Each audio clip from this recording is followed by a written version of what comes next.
Hello, welcome to this your channel of the better Eurofan, that's me. Australia will have its 9th participation, with the mystery on whether this will be the last one, drawing the possibility that the European Broadcasting Union may decide that the Oceanic country can continue its participation for a few years more, but there is nothing clear yet. After the emotional and breathtaking performance of Sheldon Riley in last year's contest, placing 15th in the final ranking, now it's time to see who will be the artist that will take the baton, having the task of representing Australia on the main stage of Liverpool. Here we go.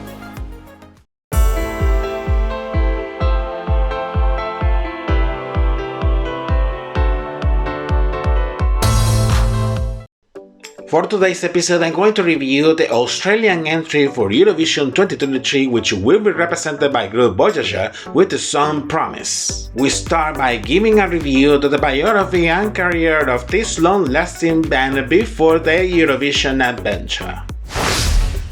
Voyager is an Australian progressive heavy metal band formed in the city of Perth in Western Australia. They are active since 1999, although in their beginnings they had many changes on its initial lineup before releasing their debut studio album in 2003, first in the Australian market and later in the European market the following year, from which they start to get noticed in many countries of the continent. 3 years later, in 2007, after experiencing some issues having to change to another record label, they will release their second studio album worldwide, achieving more recognition and their consolidation as a band. They will continue their musical career releasing 5 more studio albums, the last one released in 2019, all of them supported by tours in Australia, Europe and the United States. As I have commented before, since their beginnings and throughout the years, their lineup has been changing. Currently, it's formed by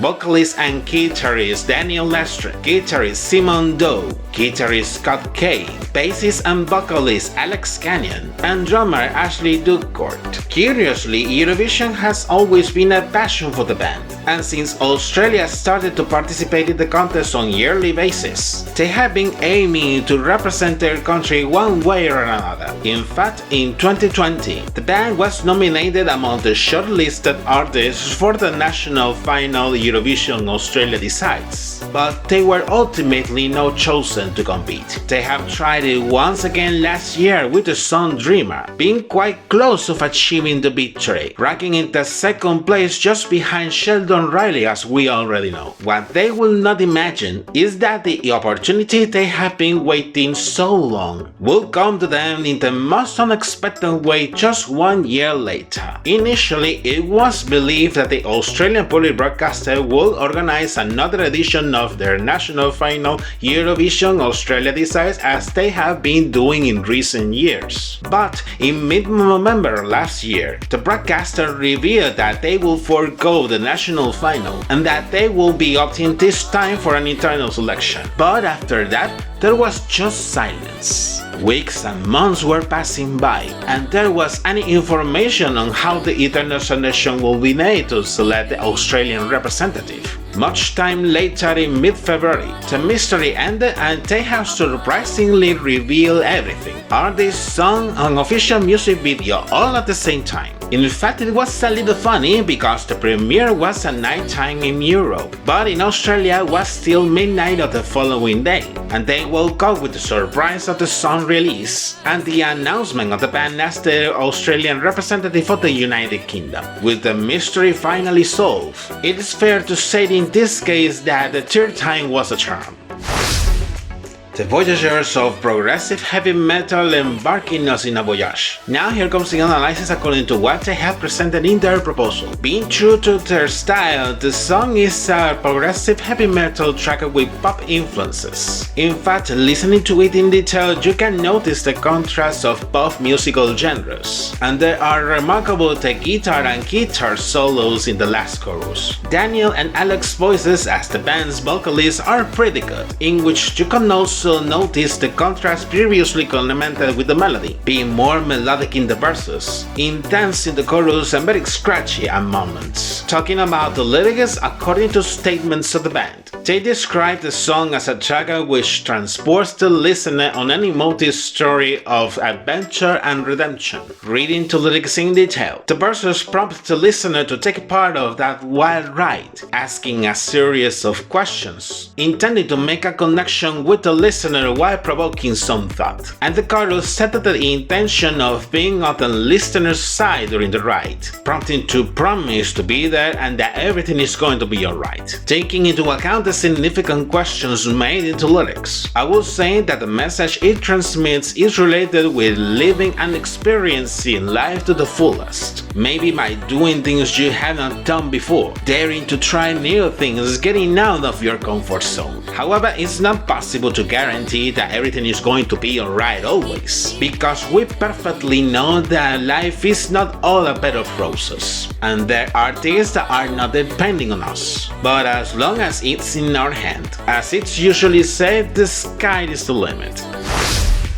Having reviewed the song, now I'm going to analyze the official music video released for this proposal. The music video begins with a close-up of Daniel while sitting on a foldable chair, inside an empty studio at first while he performs the first verse. In many opportunities you can see very short instants, almost blinking, of Daniel with the rest of his bandmates behind him. In the pre-chorus, the scene changes and Daniel is in a nature location, what it seems like a lake almost getting dry, while in the chorus the remaining members of the band join him in replaying their musical instruments in the studio, with visual graphics seen in the screens behind them, and dynamic spotlights. From here, the dynamic remains mostly the same, often with close-ups of each member of the band, until the end of the second chorus, when there is a heavy metal turn in the melody, which is also noticeable in their energetic attitude. In the last pre-chorus, the previous melodic style is back, while the band is in the nature location previously seen before, alternating with shots of Daniel while singing. Towards the last instrumental chorus, there is a shot with Daniel and Simone in another nature location, where Simone performs the guitar solo in the first 4 bars, and then Daniel performs the guitar solo for the remaining bars. In the song outro where Alex sings, he is also seen in the same nature location where Daniel and Simone were before. In the climax of the performance, he does an outstanding vocal extravaganza, finishing the performance with a wide shot of the band on the partially dry lake.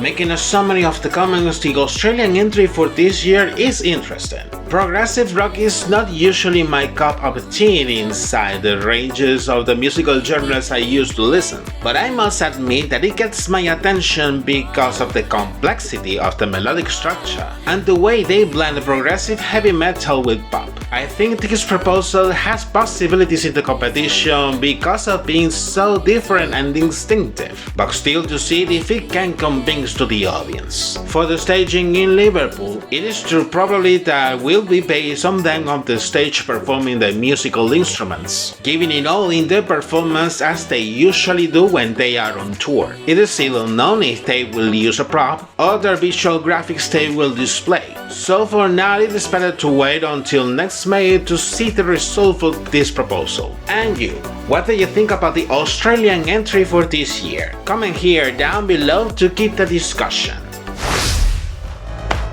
And this is it for today's episode. Don't forget to like this video, and also you can subscribe and enable notifications to be aware of my next reviews, and also you can find me in my social media as well. Take care and see you in the next episode. Bye bye.